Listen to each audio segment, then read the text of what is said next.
日本では食事をする前に多くの人がある言葉を言います。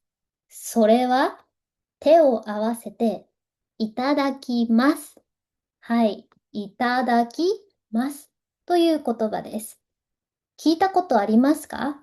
はい、これね、海外の人から見ると何言ってるのとか誰に言ってるの、料理を作ってくれた人にありがとうって言ってるの、これは宗教的な言葉なのって思うかもしれませんが、今日はね、日本人が毎日のように使う不思議な言葉、はい、いただきますについてお話をしていきます。はい、まず多くの人が勘違いしていることがあります。はい、いただきますは英語でよく Let's eat とか Let's beginと訳されるかと思います。でもこれ本当のね、意味は実は少し違います。はい。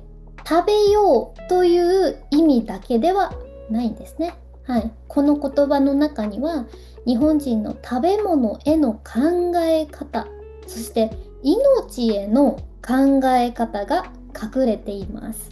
いただきますはいただくという言葉から来ています。いただくはもらう、受け取るという意味の丁寧な表現なんですね。はい。でも昔はもっと深い意味がありました。いただく、いただき。はい。漢字で書きますね。はい。こちら。こちら。はい。つまり、いただきというのは頭の一番高い場所という意味です。はい。昔ね、人から大切なものを受け取るときに敬意を表して頭の上の方に持ち上げる動作がありました。例えば、はい、あなたが私にね、リップをくれました。その時に、ありがとうございますじゃなくって、昔はね、もらったら、ありがとうございます。こんな感じです。はい。そこから大切なものを敬意を持って受け取るという意味になったと言われているらしいですね。はい。では食事の時、私たちは何をいただいているのでしょうか？はい。それは命です。肉、魚、野菜、米。はい。私たちが食べるもの、もともとすべて生きていました。動物だけではありませんね。日本では昔から人間だけではなくて山や川、木にも自然の中のあらゆるものに存在や力があるという考え方がありました。だからこの食事はただの栄養を取る行為だけじゃなくって別の命を受け取り自分の命につなげるというそういうふうに考えられてきておりますね。はい、だからいただきますは料理を作った人への感謝、もちろんそうではあるんですけど、それだけの言葉ではありません。もちろんね、料理を作ってくれた人、野菜を育ててくれた人、魚を取ってくれた人、食材を運んでくれた人、その人たちへの感謝ももちろんあるんですけど、実際食べ物そのものへの感謝、命への感謝、それも含まれておりますね。はい。例えばね、子供の頃、日本では食べ物を残すとこう言われることがあります。食べ物を粗末にしてはいけません。はい。これは単にお金がもったいないとか、そういう意味だけじゃないんですね。その食べ物がここに来るまで、届くまで、たくさんの命、たくさんの時間、たくさんの人の努力、それがあるからなんですね。はい、ちょっとね、考えすぎじゃないって思うかもしれないんですけど、これが日本人のマインドなんです。考え方なんですね。はい。もちろんね、みんながそれを常に考えながら生活をしている、その言葉を発しているわけではありません。もちろんそういう人もいますよ、もちろんね。ただ、みんながその言葉をね、考えながら使っているかというと、それは違うかなと思います。あくまでそういう言葉の由来について今回はお話をしております。はい。日本であともう一つ有名な言葉があるんですけど、もったいないという言葉ですね。はい、これは無駄という意味ではありません。物が本来持っている価値を大切にしないことへの残念な気持ち、そこまで含まれているんですね。はい。食べ物を最後まで大切にする、物を簡単に捨てない、そこには日本人と自然とのこの関係が現れているかなと思います。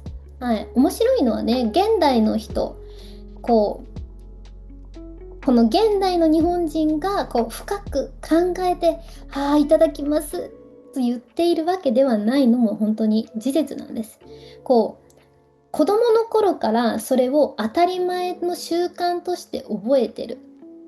歴史としてね、当たり前に習慣化されていることですね。はい、学校でも家でも給食の前でも、はい、学校とかだと必ずみんなで食事をするとき、給食の時間、リーダーさんが前に出て、その人が、はい、皆さん手を合わせてください。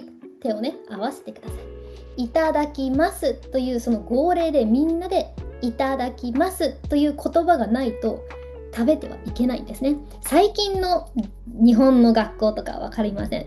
はい、それも地域によってかける言葉も違うと思います。でも私は子供の時、学校でどういうふうに食べたかというと、その号令の後にみんなで言葉を発していただくという文化で育っております。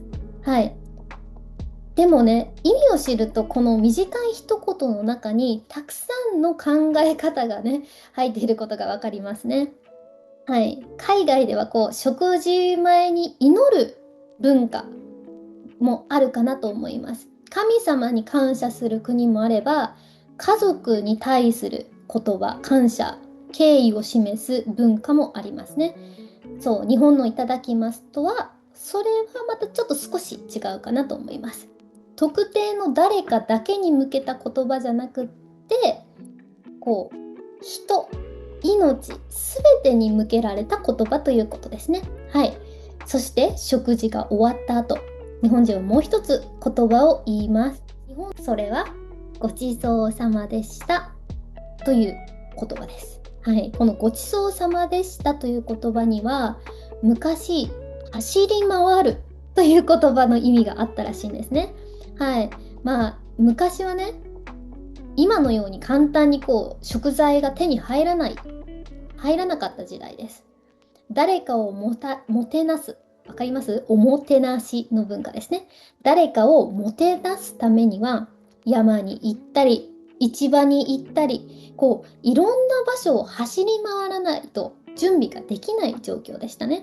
はい、その努力への感謝。それがごちそうさまという言葉になったそうです。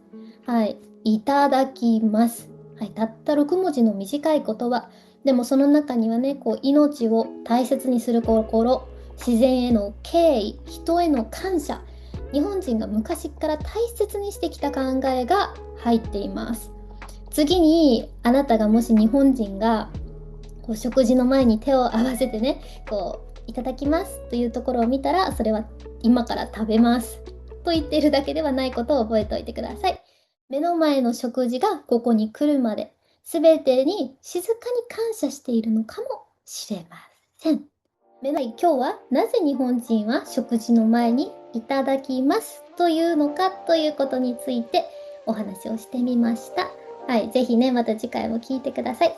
ありがとうございました。バイバーイ。